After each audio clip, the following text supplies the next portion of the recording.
Welcome to season 9 of the Parenting Aces podcast. We are almost at the end of the season. We've got, I think, this episode and 2 more, and then we are done for 2020, and 2020 can't leave fast enough. I am not going to be sad for it to be over. As we're recording this, we are still awaiting election results here in the States, and I have not gotten a whole lot of sleep since Tuesday, so caveat right there. My apologies to my guest, Ash Smith, up front. So Ash, be gentle. And I'm really excited to talk to Ash, and we will jump into Ash and Evolve 9 tennis in just a moment. But before I bring him on, just a reminder that if you haven't joined us yet on ParentingAces.com, we have lots of options for you, including a free option. And we'd love to have you as part of our premium community, which will give you access to all sorts of discounts and premium content, and also quarterly consults with me. So hopefully that's a perk for y'all.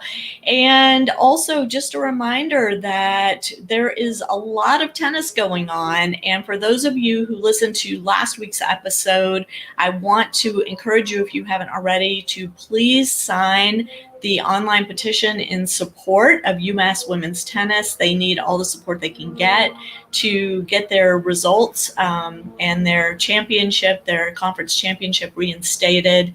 These players deserve that, and shame on the NCAA for punishing them over a phone jack outlet of all things. So anyway, check that out. And other than that, I want to welcome Ash Smith, who is the director of Evolve 9, which is a tennis consulting firm. I'm going to let him get into the nuts and bolts of what they do, but they are based in the UK, and I'm thrilled to have him on the show. So let me just bring him on. Ash, let me unmute you. There we go. Welcome to the Parenting Aces podcast, and thanks for joining us from the UK. No, thank you very much. It's been a pleasure, and it's been, I would imagine, a lot more pleasurable for me watching what's happening with you via the BBC News than it has been to be directly involved, because from this side of the ocean, it looks pretty crazy. It's been brutal, yes. And I like being on the West Coast, I have to say. It's the first time I've been on the West Coast in a very long time to watch the returns come in. It makes it a lot easier than staying up till the middle of the night on the East Coast. But nonetheless, it's been a stressful week. So bear with me this morning. No worries. Well, whichever way it goes, I wish everybody over there the best. Whatever happens, yeah, we've had our own issues over here, but it's nothing like the sort of circus that it appears to be, at least from what we get told over here. So yeah. Anyway, yeah. let's anyway. talk tennis. Yes, please. Let's talk tennis. So can you share with the Parenting Aces community what Evolve 9 is, what y'all are attempting to do, and then we're going to jump into some more pointed content. Sure. So I guess that at its very heart, Evolve 9 is about helping coaches give better experience to kids who want to play tennis. So we run a range of consulting options and products and programs, but ultimately that's what it's about. It's about giving kids the best possible experience of tennis so that they can fall in love with it and let it take them wherever it may take them, and whether that's to a professional tour, whether that's to a college scholarship, whether that's to representing their school, playing socially for fun. We know tennis is a game for life. We have players playing well into their 80s, 90s. It's such a fantastic sport for that. So we want to give every kid who starts and picks up a racket the best experience they can have, and to help coaches deliver that. That's ultimately what we try to do. Right. So why did you feel like there was a need for a consulting service for programs and coaches? I think that around the world, we operate sort of globally. So we sort of operate beyond the UK. We've got a big presence in the States, but around many other countries around the world too. And there are lots and lots of different approaches to coach education and the integration of kind of sports science and sports psychology and pedagogy for kids, learning for kids, the way kids develop and learn.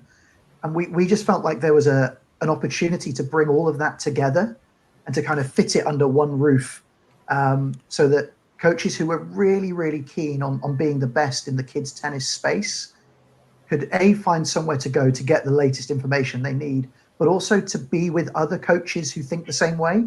To be in a sort of a community of coaches who really want to give kids the best experience of tennis from day one. And we kind of looked around, and the performance sphere is quite well looked after. And I don't know how you feel about it, but I'm not a big fan of the performance development divide. And it's like, no, the idea of having a performance 5-year-old kind of makes me a little bit queasy. Do you know what I mean?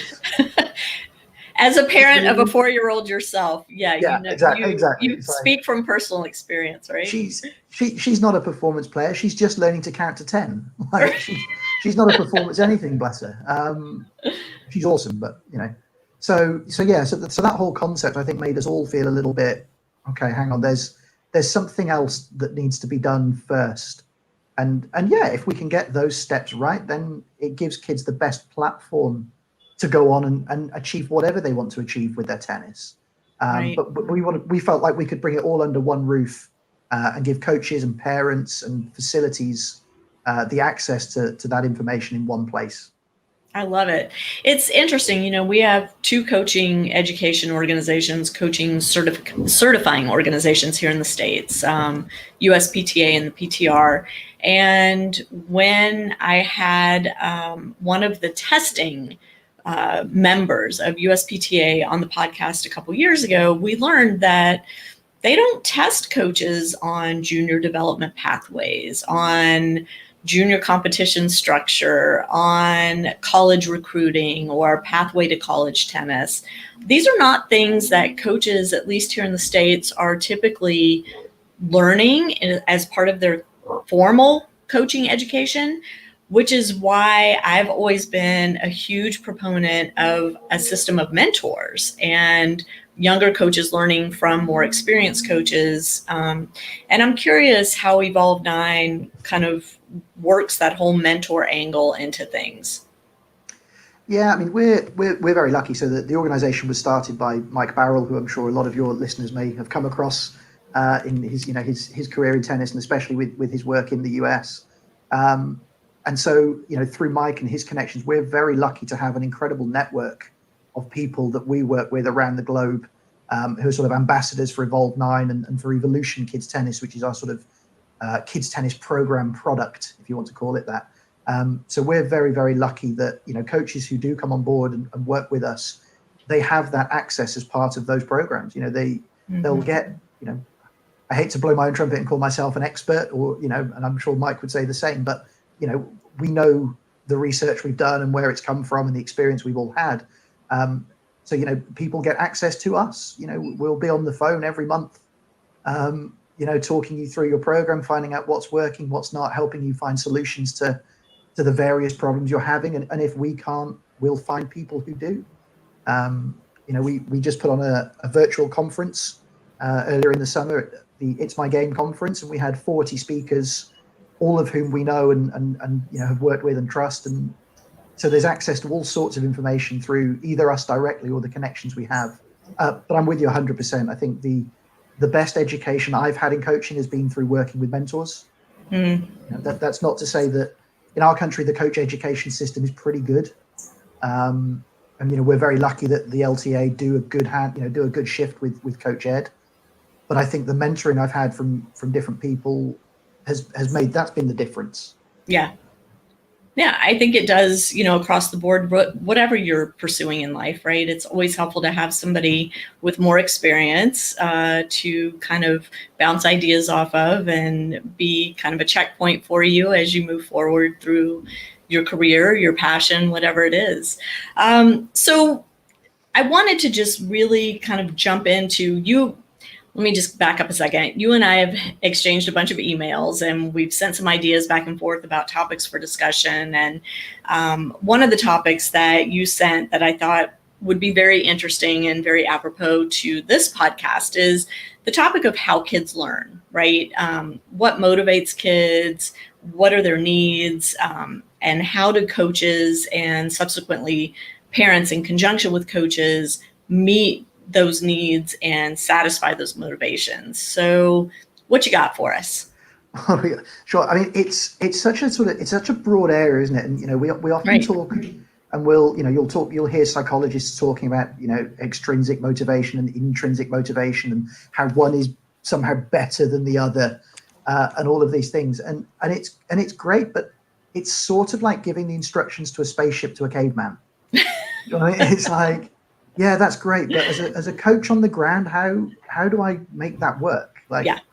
I can understand all the principles of extrinsic motivation in the world, but actually, what does that really mean to a kid who wants to come and play tennis? And so we look at it in terms of kids need to know the context of what they're doing.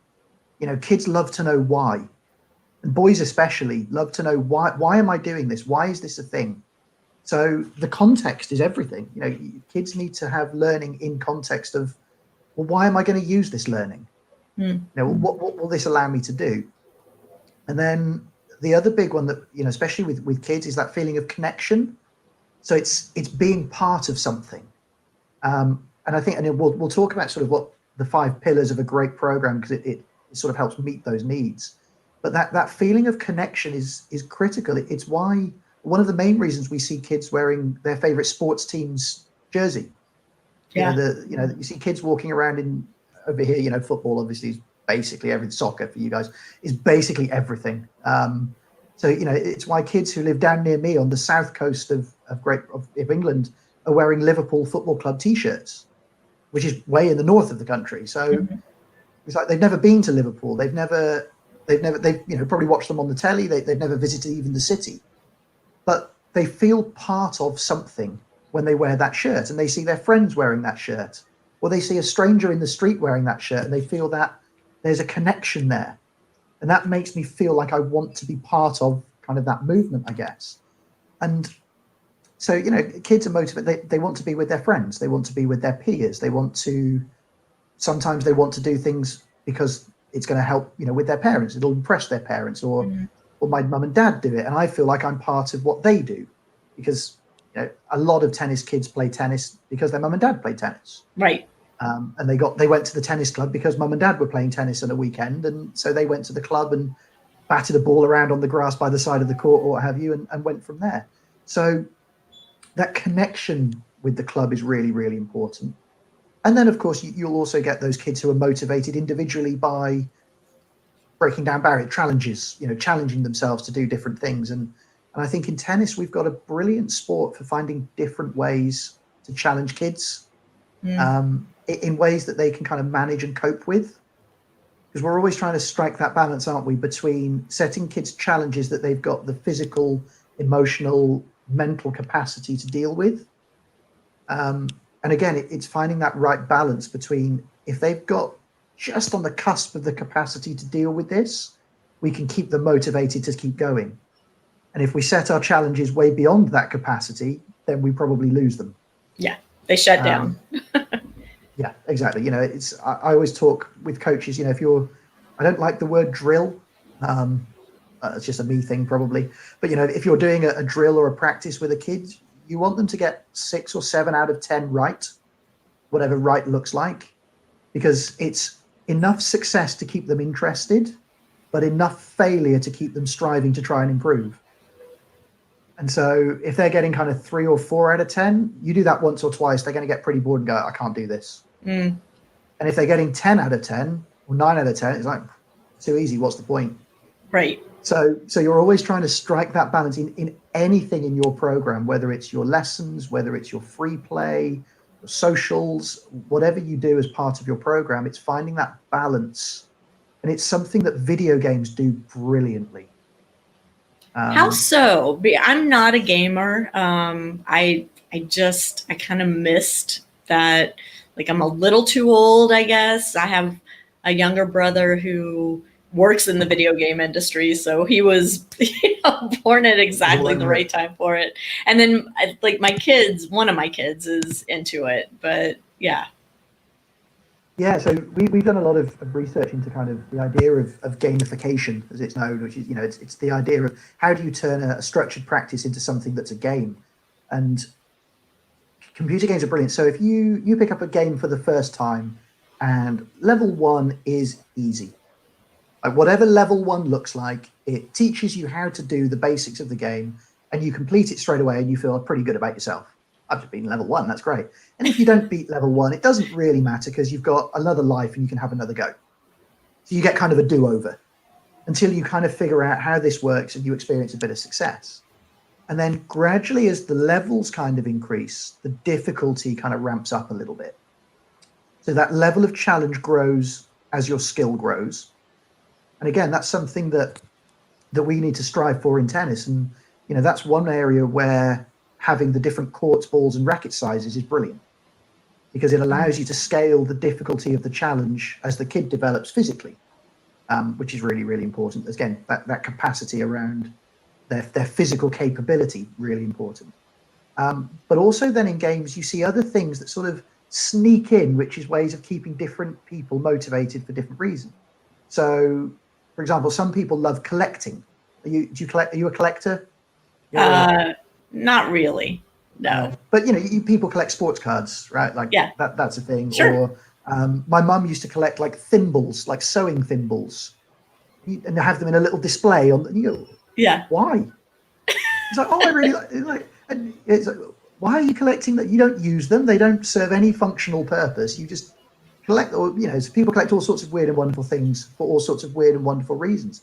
But it's a thing that we like to do as human beings. It's one of our, it's a driver that some of us have. So then in games, you have things where you can collect different bits and pieces. Mm-hmm. If you finish a level, or you find a secret passage, or you go down X route, you collect a thing, and then you collect 2 or 3 things, and you complete a set of things, and there's a reward. So you've got that idea of collecting things. It's like, well, okay, can we do that in tennis? Like, can we create formats in tennis where kids can collect? And that may be a thing. And then you have elements of games where you're cooperating. So you're working together with someone to complete a certain challenge or a certain mission. And then there are others where you're competing against someone to complete a challenge or a certain mission. So they have all these clever little devices which are designed to just sort of keep you going that little bit longer. And they introduce a new element of challenge. So just when your skill is getting, you're feeling really, really good. And then the big end of mission boss appears and, wipes you off the screen or whatever. So computer, they're brilliant at it. So it really got us thinking about, well, how can we take those elements into a tennis program or a sports program and use those principles to help kids, to help keep them motivated, to inspire them to want to do more. Mm-hmm. And so that's why, certainly within like evolution, all of our lessons are based on missions. We have tactical missions for the kids to try and achieve. And each of those tactical missions will require a different solution.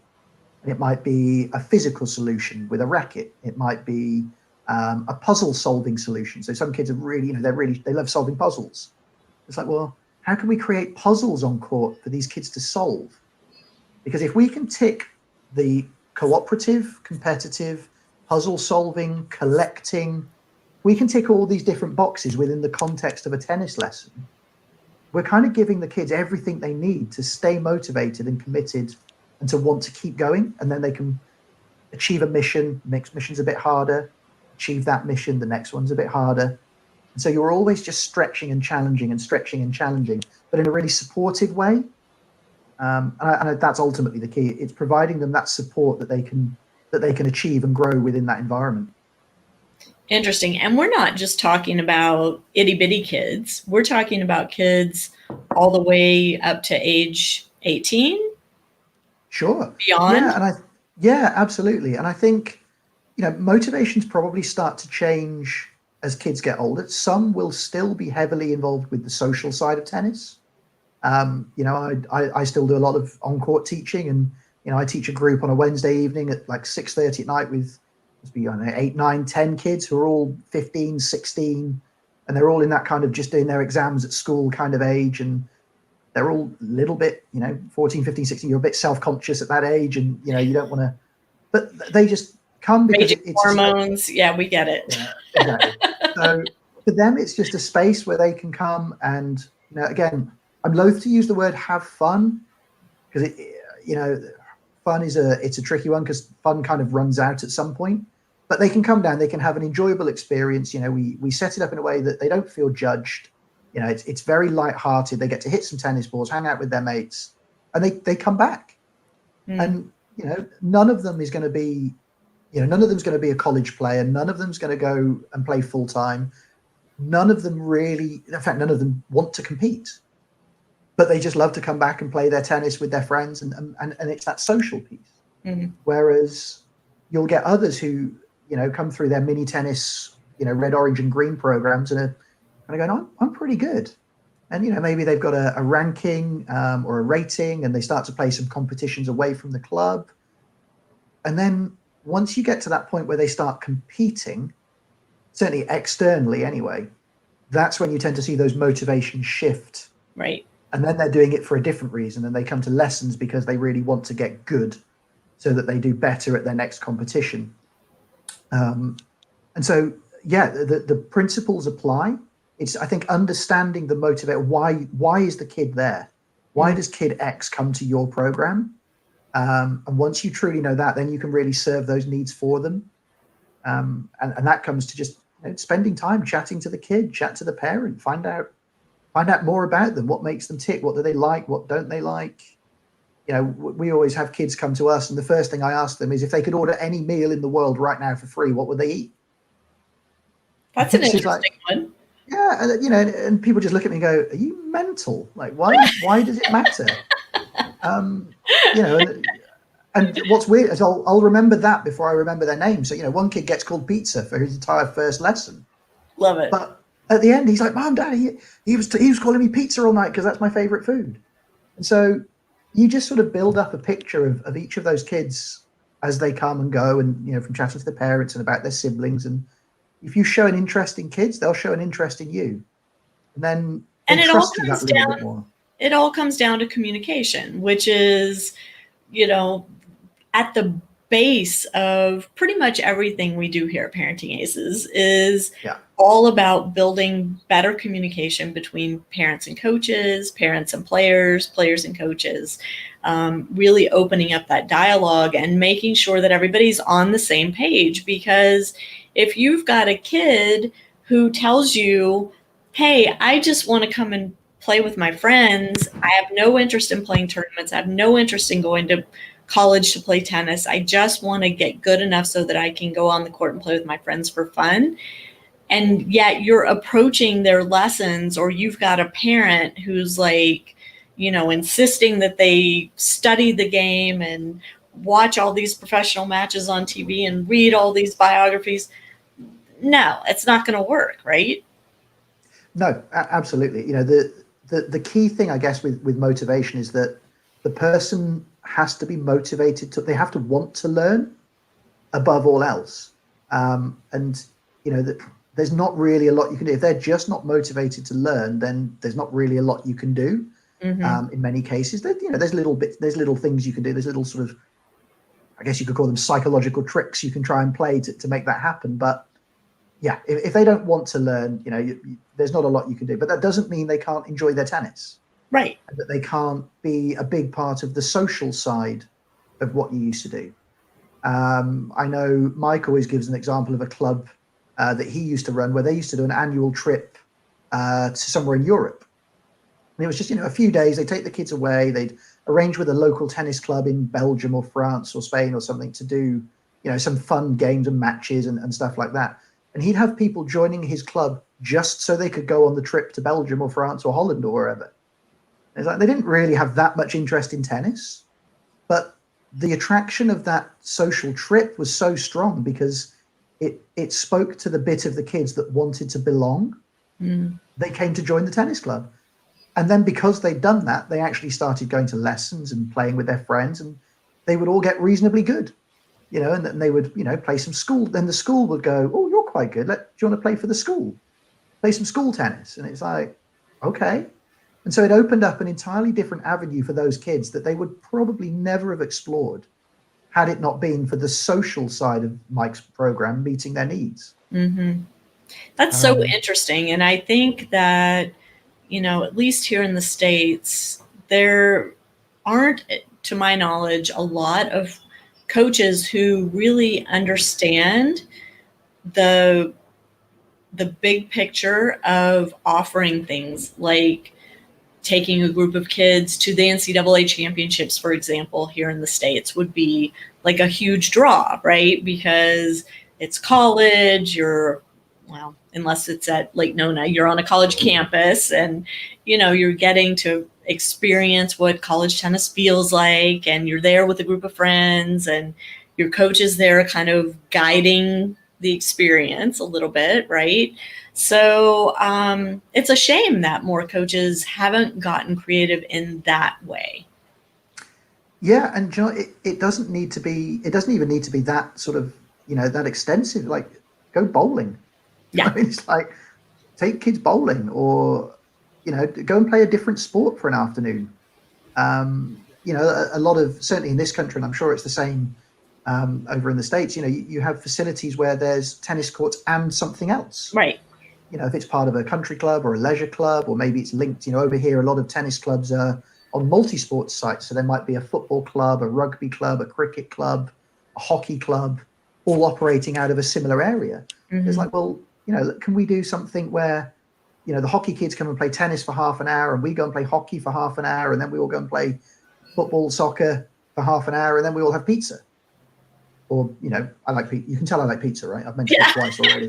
And let's talk about what that accomplishes, right? Because, over the years, I've talked with a lot of medical professionals. I've talked with a lot of physical therapists, psychologists about this whole notion of burnout and how to keep kids interested in pursuing the sport long term, and the importance of cross training and the importance of developing interests off the court that may be somehow related, but not directly related. And so doing what you're suggesting ticks all those boxes.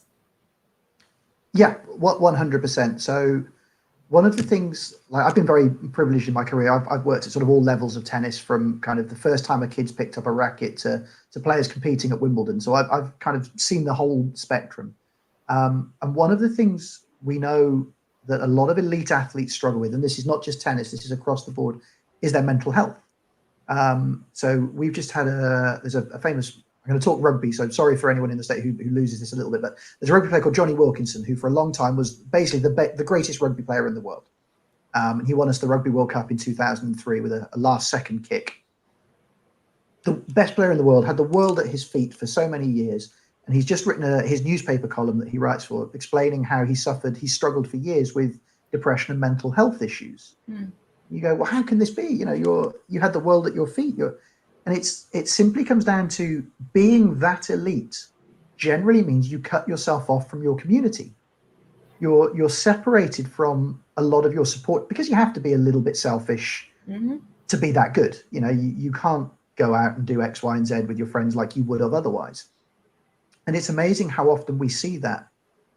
So there's a big push now with kind of our Olympic and Paralympic programs to help athletes stay in touch with their communities by giving some time back, running kids tournaments on the side of their training, just so they can stay connected with the local community and feel like they're giving something back. And so, yeah, it's vital that idea of, and especially for kids, that idea of staying connected is so important. And we see that in the world at the moment, where I don't know how it is for you, but we've just gone back into a new 4-week lockdown in the UK, and the schools are still open this time, but a lot of schools are having to shut different year groups or bubbles. So my little girl started in September, and she's now off for 14 days because there was a positive test in her year at school. So she's just started school, and now I've had to go, sorry, you can't go in for 14 days. Yeah. And her first thought was, well, when will I see my friends? Exactly. The first thing that crossed her mind was, when do I get to see my friends again? It's like, well, you can't for 14 days because you all have to stay apart just in case. So giving kids those options to build those social networks around, through the medium of tennis, I guess is the way to put it, is so important. And then, yeah, you get the benefits that you already mentioned about, playing other sports, which is aids physical development, mental development. Different sports require different skills of problem solving and so on. So, yeah, the benefits both to your program. A lot of coaches, I think, don't do it because they're worried kids will leave to go to the other sport. Yeah. Do you know what I mean? It's like, we hear that a lot, which I mean. Yeah, no. Anyway. if you're doing a really, really good job with your tennis program, you shouldn't worry about a kid going to play some soccer or some football or some hockey and them not coming back. And actually, do you know what? If they do, well, then good. Like, maybe they'll have a better experience for them. Maybe that fulfills more needs than tennis does. Maybe they need to be in a team sport. And yeah, we'll talk about probably competition in a bit and how we can make that more teamy. But yeah, I think, you don't have to go overboard with the social side, but just make sure something happens, T-shirts or caps with your club. Everybody who enrolls on a program gets a club T-shirt. Right. When you were talking about kids wearing jerseys from their favorite sports teams, I was thinking about coaches that go ahead and print up T-shirts that they have the kids wear when they travel to tournaments together, or the kids just wear to school. That's just kind of a source of pride for them. I'm part of this tennis program. I work with this coach. And there's another kid over there wearing the same shirt, and maybe I don't know them because we're at different levels or in different grades in school, but there's that point of connection. Yeah, there's that moment when you're walking down the corridor, isn't there? And the kid who's like 3 or 4 years older than you, but you play tennis, and they just sort of give you a little nod in the corridor. And, as the 10, 11-year-old kid, it's like, yeah, I feel pretty good right now. Like the 17, 18-year-old kid that I'm in the same tennis group as, or go to the same club as, like, you just nodded at me in the corridor. Like, I feel pretty good about that. And again, it heightens that sense of being part of something that's bigger than you. And that's really, really important.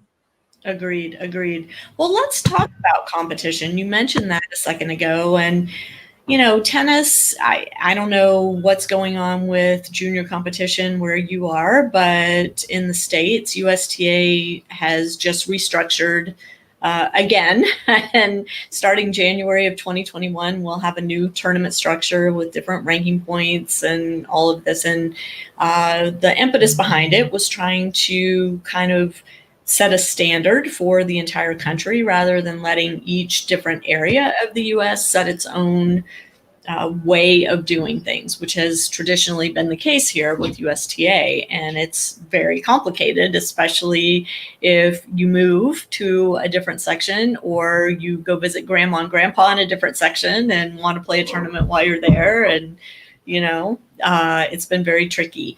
So one of the things USTA is doing with this new structure is incorporating more team events. I think here in the States, they're starting to realize that kids gravitate to team sports, that it is an attractive option to offer up. And I'm curious to hear what's happening in the UK and what's happening with some of the Evolve 9 clients that y'all work with.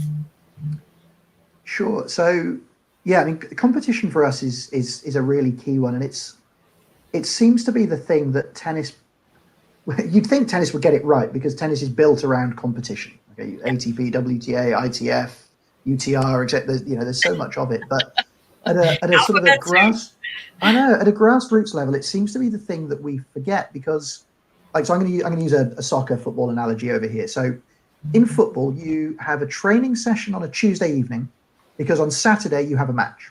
Mm-hmm. You go to training on Tuesday, one, because if you don't go to training, you don't get to play, probably.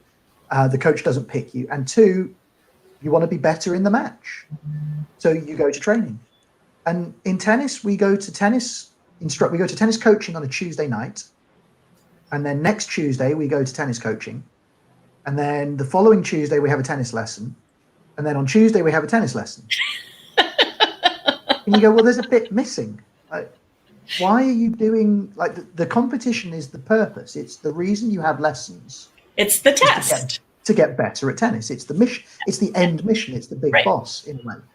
And again, the things we've talked about aside, kids who just want to play socially and have fun, etc., etc. And then what we do is we take those kids and we go, no, you should play competition. It's really important for your development to practice all these skills and see where they're going. And then we put them into a competition which just doesn't suit their emotional, physical, mental, or technical readiness. So we send them out to a competition. We go, right, you're going to be on your own in this sort of big arena, a bit like a boxing ring. And one of you is going to win and the other one's a loser. And then we wonder why when the kid comes... Yeah, exactly. And then we wonder why when the kid comes off, they go, I don't really want to do that again. I'm not going to go to tennis next week. Yeah. So we're really, really big on making competition appropriate for the age, stage, well-being and capacity of the child. So are they emotionally ready? Are they physically ready? Are they technically ready? That they can at least go and have an enjoyable experience of playing tennis. And then the other side of that is, well, what do you do around the tennis? So could you do some off-court activities that will give them competitive, cooperative, puzzle solving, all those things we talked about that relate to gaming. Mm-hmm. What social can we put on around the tennis? What can we do for parents around the tennis to help parents be better tennis parents? Because again, the reason you exist is because tennis does a horrible job of helping parents understand what we're trying to do. Exactly. And then when we don't understand, we have a go at them.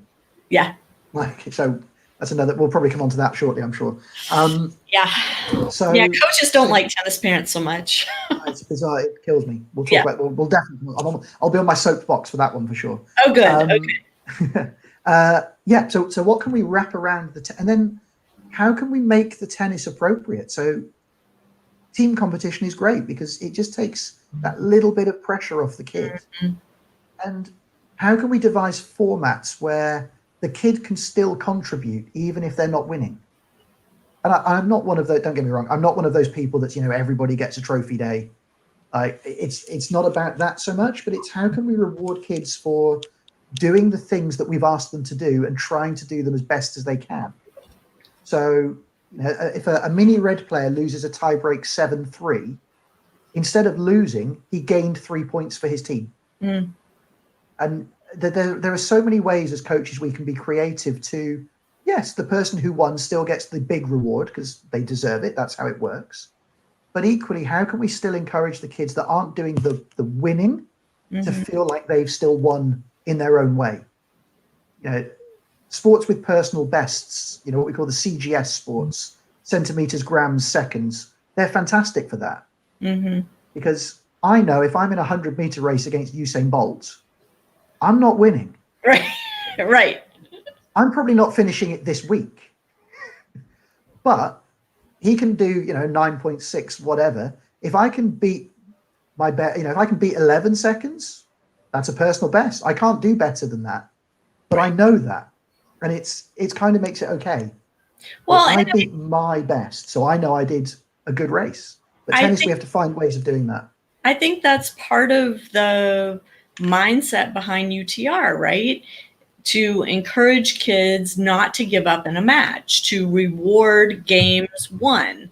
So even if you don't come out the winner of the match, if you've played better against this player or performed better against this opponent than you did the last time you met him or her, then that's to your advantage and it helps you, right? And yeah. Absolutely. And I think as coaches as well, we need to probably get better at helping kids set goals for themselves. And every coach will, you set SMART goals that are specific and measurable and yada yada yada. But it's like, how often do we set performance goals that are really outcome goals in disguise?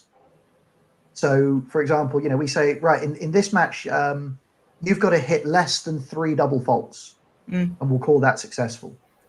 But it's still a fail or not fail goal. Yeah. So it might as well be win or lose. Yeah. Because I either did hit 3 double faults or I didn't. So actually, what about goals where kids can give themselves a score out of 10? So in practice, on your second serve, we've been working about really accelerating up the back of the ball to make some spin. So at the end of the tournament, give me a score out of 10 for how well you feel you did that. The kid goes, I guess it was kind of a 5 or 6.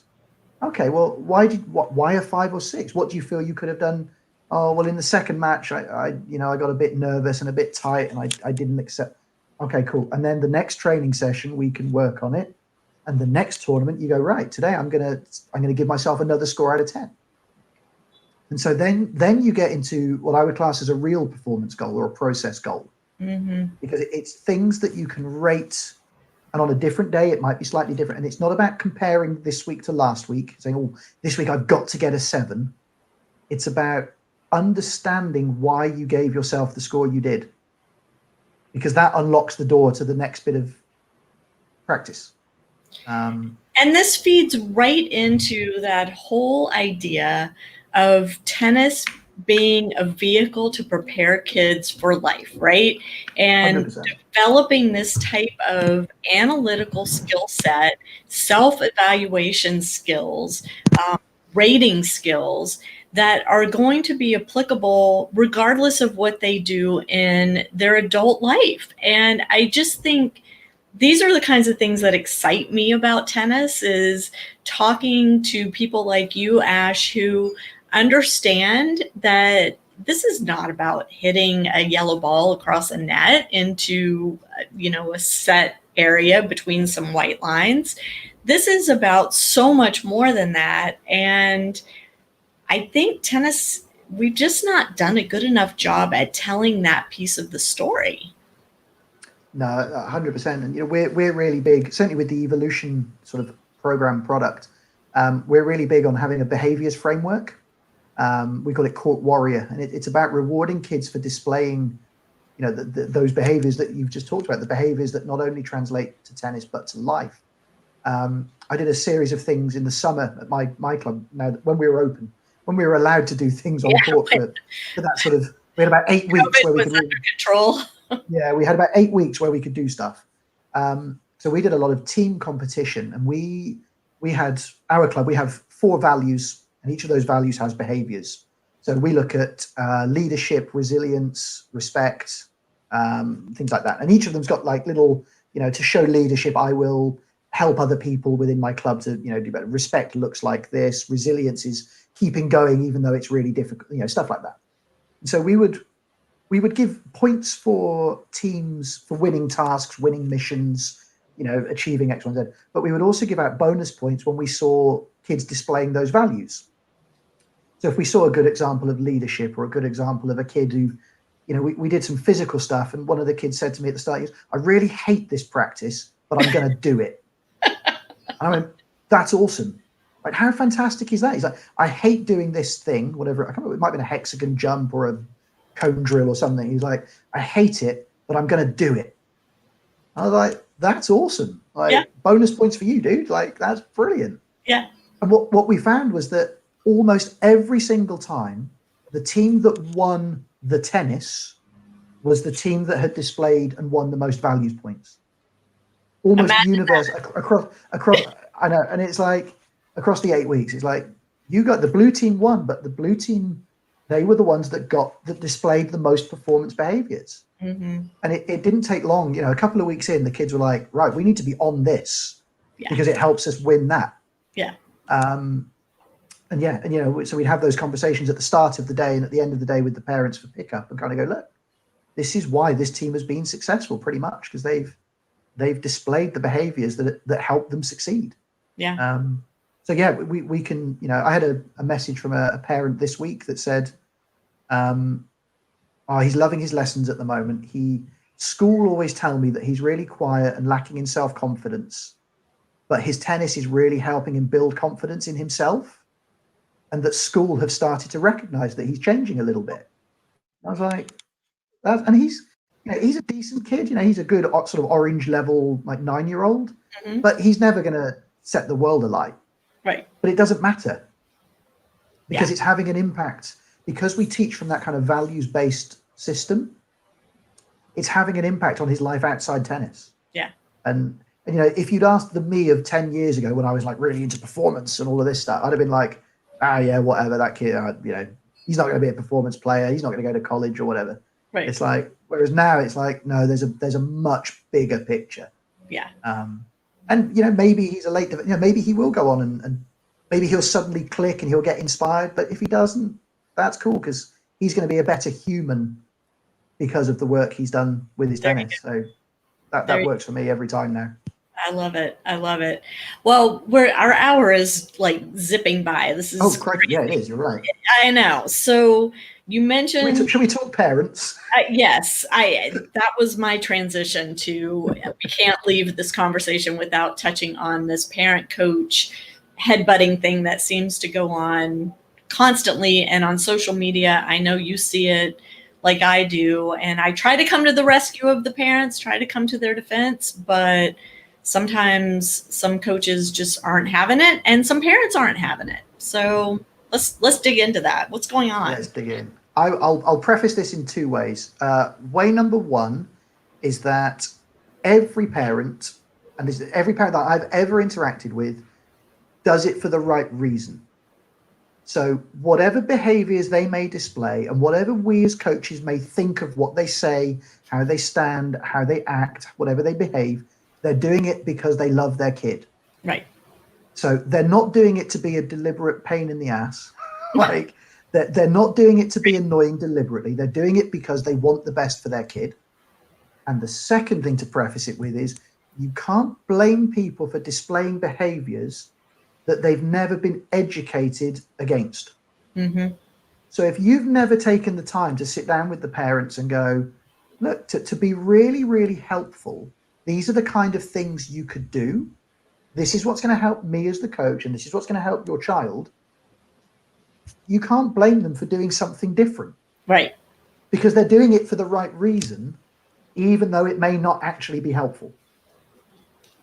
So the idea that as tennis, and we've always done this, I don't know whether other sports do, but we've always done it in tennis, is leave your kid with me and disappear, and I'll sort this out because I'm the coach.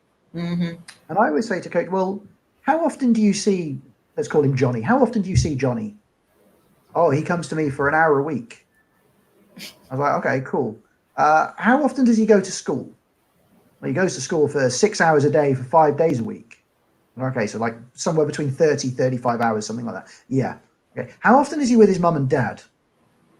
Well, all the other, or his carer, whoever, all of the other hours of the week. So you see him for 1. His teachers see him for 30. That's 31 hours. And his parents see him for, that's maths I can't even do. Like however many other hours. So right. What makes you think you are the biggest influence in his week? There isn't one. So if we choose not to engage parents, we're losing a huge part of the kids' tennis education. And it just seems crazy. Well, and what I never understood, Ash, is this notion that if you keep the parents off to the side and away and uneducated, that somehow makes your job easier as the coach. That makes no sense to me. It seems to me that the better educated I am as a parent, and as my husband calls it, the tennis payer in this triad, right? The one writing the check to the coach and writing the check to the tournament directors, the better we're all going to be, if we're a team around this instead of butting heads the whole time. Yeah, 100%. I always give the example that if you watch the Olympics, you watch track and field in the Olympics, and the distance runner steps up on the top step of the podium to get their medal, and all the eyes of the world are on them, that one person in that one moment. And everyone, oh, wow, look how hard and you go, yeah, but there were like 15 people involved in getting that runner onto the top step of the program. Mm-hmm. There was a coach, there was a physiotherapist, there was a nutritionist, there was a masseuse, there was a life coach, there was a psychologist, there was their parents, their family, their friends, all of whom feed in to making this athlete successful, because they all have an individual job to do. Yeah. And so I'm assuming it's the same in the States. Most of the time, the kid goes to a tournament with mum, dad, a carer, aunt, whatever, not with the coach for the most part. Right. If you've got a coach who travels with you to tournaments, you're doing really well. Financially it's tough too, right? Exactly. And as a coach, spending a lot of money. And as a coach, it's really tough. I get that, and I've sometimes you do it for free, and other times you just can't because you've got bills to pay. So it's usually going to be the parents that are there, and again, I mean this in from the heart, like the nicest possible way. It's very, very easy for one wrong word or one wrong phrase from mum or dad after a match to undo weeks or months of hard work on court. For sure. And again, like I said, it's not malicious. It's not like they're deliberately trying to sabotage. The thought is, I am trying to say the right thing, and it's just not. And I get that, and and that's not all. But some parents are brilliant, and they really understand their kids, and they know what to say, and and when to start. But a lot, it's tricky. If you've never been in that world before, it's really, really tricky. And so, I think we as coaches have a responsibility to help those parents. Be our allies in the kids program. We're their ally, actually. I think we look at it the wrong way around. We're the servant, not the master. Yeah. So our job as tennis leaders is to serve the needs of the child and the parent, and that's before we start talking. You talk financially and logistically, just in terms of helping their kid be the best kid they can be. So, I think if you're the parent and you rock up to the club and you're not embraced, and the program, doesn't have a clear and obvious feedback mechanism to you as a parent, and doesn't engage with you and maybe do little workshops, and I'm not holding my club up as like the perfect club because it's not, and there's lots of things I know we could do better and differently. But if we have a fun social competition on a Saturday, well, we'll invite the parents to stay and we'll do a little half an hour on parenting stuff, tennis parent things. What can we do? Or we'll watch a little video, or we'll do some. I don't know if you guys have seen The Chimp Paradox by Steve Peters. No. Steve, I'm selling your book here, Steve. So there's a clinical psychologist from the UK called Steve Peters, and he's worked with the British cycling program, with Liverpool Football Club. He's really good. He's got a book called The Chimp Paradox, and it's all about the naughty monkey that lives in your head and tells you things that aren't helpful. Oh, yeah. And it's a really nice analogy for kids. And so we can talk to parents and kind of go, look, this is what's happening in your kid's head. When they're crying and throwing their racket on court, the naughty monkey is telling them to do it. And the naughty monkey's doing it because it's scared. So, your job when they come off is not to give them an earful, how dare you behave like that on court. Like, take a minute to understand what they were scared of. Like what made, and it's probably that they're in a competition that they're not emotionally, physically, technically, tactically ready to compete in, or they haven't been given that, so every opportunity, you get so many opportunities to engage with parents. I really hate the whole kind of, you shouldn't be on my court, it's my court, you go away, go and sit in the car, Yeah. So at Evolve 9, when you're doing coach education, is this part of what you're working with coaches on? When you're working with facilities, is this an aspect of the training? Yeah, for sure. So we kind of, our program looks at kind of 5 pillars. So we have the instruction, the coaching bit, which pretty much every program in the world gets something of that right, like they all have it. And then we look at competition, so getting competition in club and out of club that's appropriate. We talked about the social pillar, so we have that social aspect. Parent support is one of the 5 pillars. It's how do you engage effectively with parents, and we have ways, and we have our technical and tactical framework is built around, I think we talked about the missions, and those missions have cards which then can be used as reports back to parents. So if you just wanted to do a formal like school report, it's done for you. You can have that. And then the other pillar is free practice, which is, again, it's another one that I think tends to go missing a lot for kids, especially. Match play. I just read a whole article on it too. Just go and play. Like when I was a kid, I'd get dropped off at my tennis club at 9 a.m. on Saturday morning. And at 5 p.m., I'd be trying to find 10p to put in the payphone to ring my mum and go, don't come and pick me up because Dave's just arrived and we're going to go and play a set. And I'd been there all day. And I was like, there were a couple of old guys who were, they were short for a double. I'd be, I'll play. Yeah. And then some of my mates would turn up at 2 o'clock. We'd jump on and we'd play some sets, or we'd go and play a bit of table tennis while we waited for a court. Yeah. And you'd just be there all day just playing because it was tennis and it was cool. Right. And it was fun. And, I don't see that happening And it's, we haven't cracked it at my Because club. kids are so programmed now. They have tennis, in this time slot, and then they have piano lesson in that time slot and dance lesson in that time slot. I mean, it's nuts. And Yeah. it is a different world. I mean, I get that. Like, you can't just drop your kids somewhere and expect that they're going to be looked after and be safe.